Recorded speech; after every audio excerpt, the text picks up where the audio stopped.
Hi, my name is Munjid Ali. My student ID is 5648759, and I'm doing a firefighting robot called the Firefly.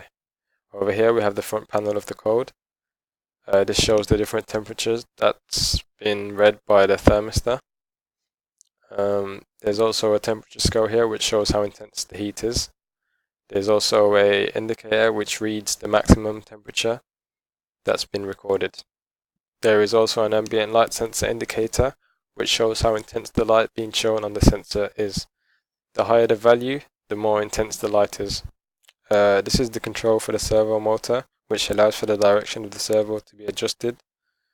This then allows the robot to turn. There is also a camera connected. When it's turned on, there is a live video shown here. Depending on the color that's being seen by the camera, the correct LED will light up.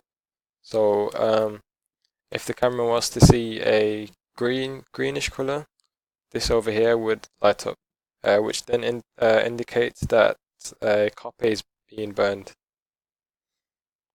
The color spectrum field over here shows us which colors the camera is reading. So if it was to see like a reddish color, then one of these would have a greater value than the rest. Each section represents a different color. There's also a color sensitivity controller, which changes the sensitivity that's being sensed by the camera. Over here we have the code for the robot. This over here is the code for the thermistor. For the real input analog, pins 5 and 3 are allocated. These are then fed into the voltage divider formula, which has a resistance value of 10,000 ohms.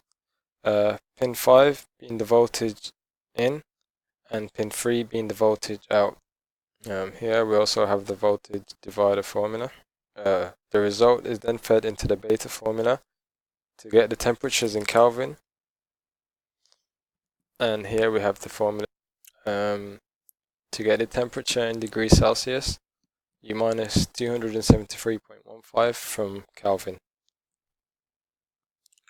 In order to get the temperature in different units, other mathematical operations are performed. Over here we have the code for the camera. Here we have the vision acquisition, which is the camera. This is then connected to a color learning tool, which is not shown on this version of LabView. The color learning tool is being connected to the image given out by the vision acquisition. A color sensitivity control is set, which enables for the sensitivity to be reduced and increased. A color spectrum indicator is connected to show us the different colors shown in the image. Here we have an index array that matches each sector from the color spectrum with an LED indicator. It sets the LED to flash when a reading of more than or equal to 0.3 of a certain color is read by the camera. Over here we have the controls for the servo. It has a pulse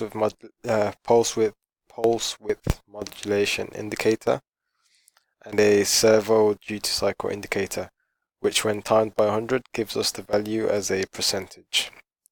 And then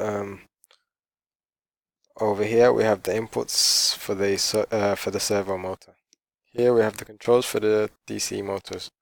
2 motors are being used. This is the coding to get the duty cycle from 0 or to its maximum value of 1. The frequency is set at 40,000. Oh yeah, the motors are also connected to a digital output to set the direction of rotation for the motors. Here we have the coding for the ambient light sensor. This is an indicator which is shown on the front panel. It gives us the value of the light intensity from 0 to 255. So if the sensor reads a value of more than or equal to 50, it will activate the motor because it's connected to a NOT gate over here.